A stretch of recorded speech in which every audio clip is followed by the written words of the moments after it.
Hey guys, my name's Gareth Hudd, and for years and years and years, I've been modifying, rebuilding and selling Bakkies cars in the aftermarket game.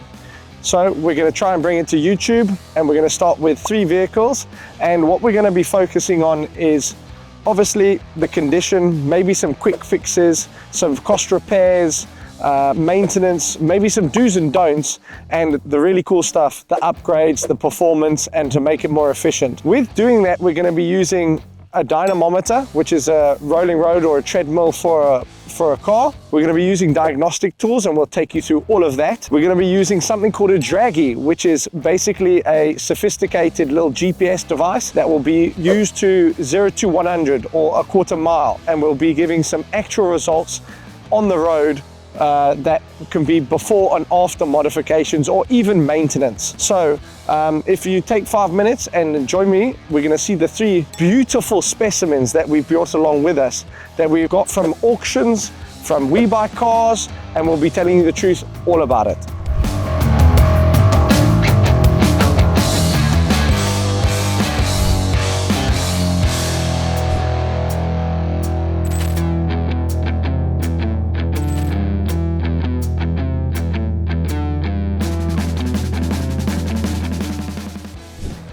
So, as you've just heard, I've been wanting to do this YouTube thing for a while. I've also wanted a V6 Amarok since they came out. I know that they were first brought out at 1.1 million rand or whatever it is, never could afford that. So I waited till she's 200,000 kilometers old in 2019, and I bought myself the most beautiful specimen possible.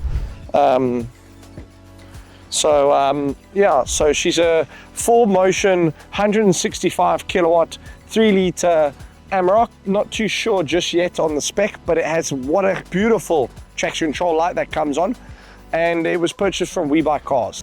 To be honest, Webuycars has been nothing but honest about the vehicle. I've driven it for a couple of thousand Ks just to make sure she is okay, done nothing to it, and so this is my baby, my project.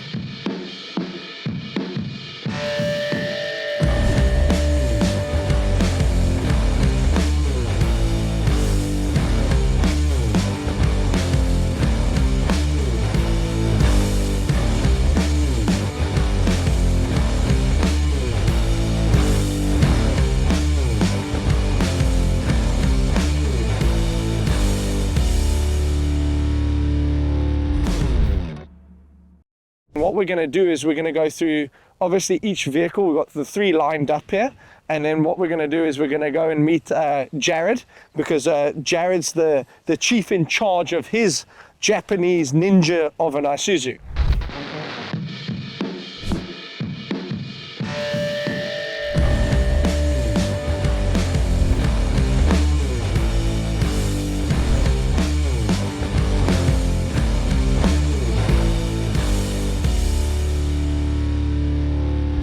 Jared, do you want to just say what model, what make, where we bought it from, and what it's all about?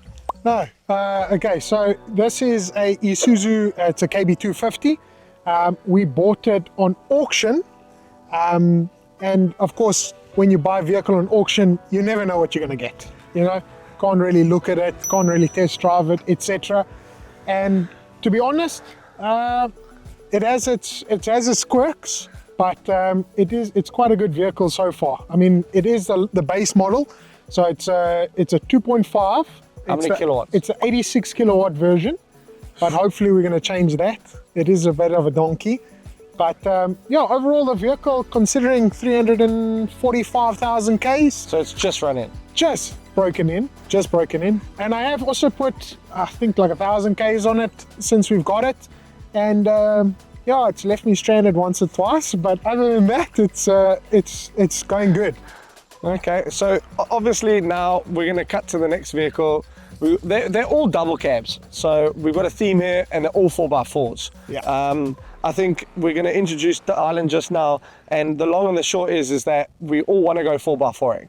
So not only are we going to be doing the draggy test, the dyno test, the power, the kilowatts, all of that, but we're also going to be going 4x4. So let's see what Dylan's got up to.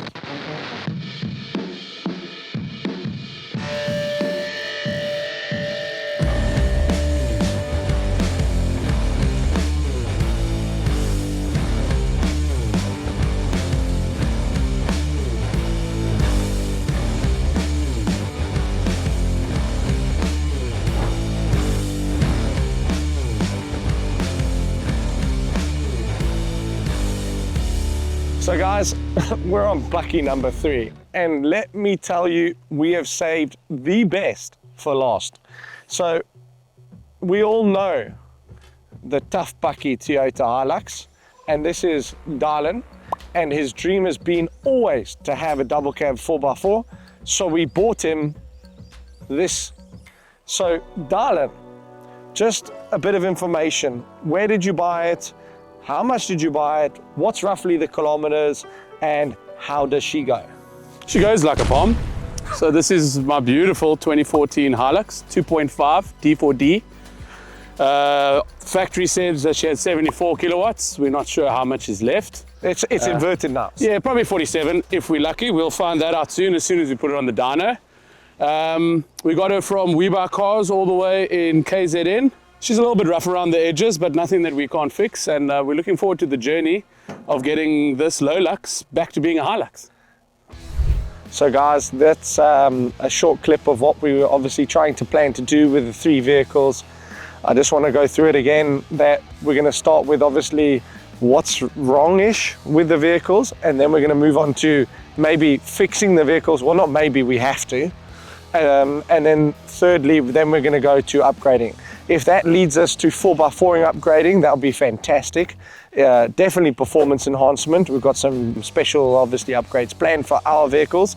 And let's see where the channel takes us, and let's see how many laughs and mistakes, braking and fixing, transparency that we can find out with these 3 vehicles, and hopefully many more in the future. Like, subscribe, and join us along for the journey.